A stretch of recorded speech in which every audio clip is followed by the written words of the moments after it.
સુરત રેન્જના પોલીસ મહાનિરીક્ષક સાહેબશ્રી તથા સુરત ગ્રામ્યના પોલીસ અધિક્ષક સાહેબશ્રી તથા કામરેજ ડિવિઝનના એસડીપીઓ સાહેબ, આ ઉપરી અધિકારી સાહેબશ્રીનાઓએ સૂચના આપેલ કે પોલીસ સ્ટેશન વિસ્તારોમાં કોઈપણ જાતની ગેરકાયદેસર પ્રવૃત્તિ જે ચાલે છે તેને કોઈપણ ભોગે અટકાવવી તથા તમામ પ્રકારની બદીઓને નેસ્તો નાબૂદ કરવા માટે તમામ પ્રકારના પ્રયત્નો કરવા.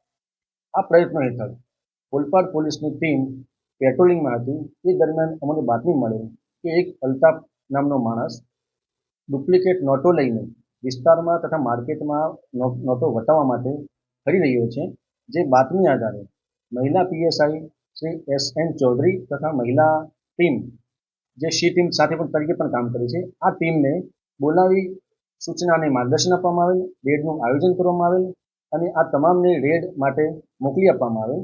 પીએસઆઈ શ્રી એસ.એન. ચૌધરીની રાહબરીમાં તમામ મહિલા પોલીસે આયોજનબદ્ધ રીતે રેડમાં પહોંચેલ અને રેડમાં આ અલ્તાફ હુસેનને કોર્ડન કરીને પકડી પાડેલ તથા અલ્તાફ હુસેન પાસેથી ₹100 દરની ડુપ્લિકેટ નોટો કુલ 97 તથા જે તેણે માર્કેટમાં નોટો વટાવીને જે બીજા રોકડા રૂપિયા કરેલા તે ₹1120 તથા એક મોબાઈલ ફોન અને એક કાળી બેગ, આ તમામ મુદ્દામાલ પીએસઆઈ શ્રી એસ.એન. ચૌધરી કબજે કરેલ છે અને એક સફળ રેડનું આયોજન કરેલ છે અને સમગ્ર કામગીરી ઓલપાડ પોલીસની મહિલા ટીમે કરેલ છે.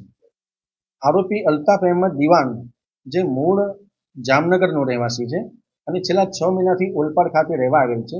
તે હાલ ટેલરિંગનું કામ કરી રહ્યો છે અને પોતે નોટો છાપી અને નોટોને જે છે માર્કેટમાં વટાવી રહેતો હતો અને આગળની તપાસ દરમિયાન આ નોટો કોની પાસેથી લાવ્યો છે, કેટલા સમયથી લાવ્યો છે, કોને આપી રહ્યો છે, આ સિવાય આના કોઈ સહારોપીઓ છે કે કેમ અને કોઈ મોટું ષડયંત્ર છે કે કેમ, તે તપાસના ભાગરૂપે આગળની ઇન્વેસ્ટિગેશનમાં માહિતી મળી શકશે.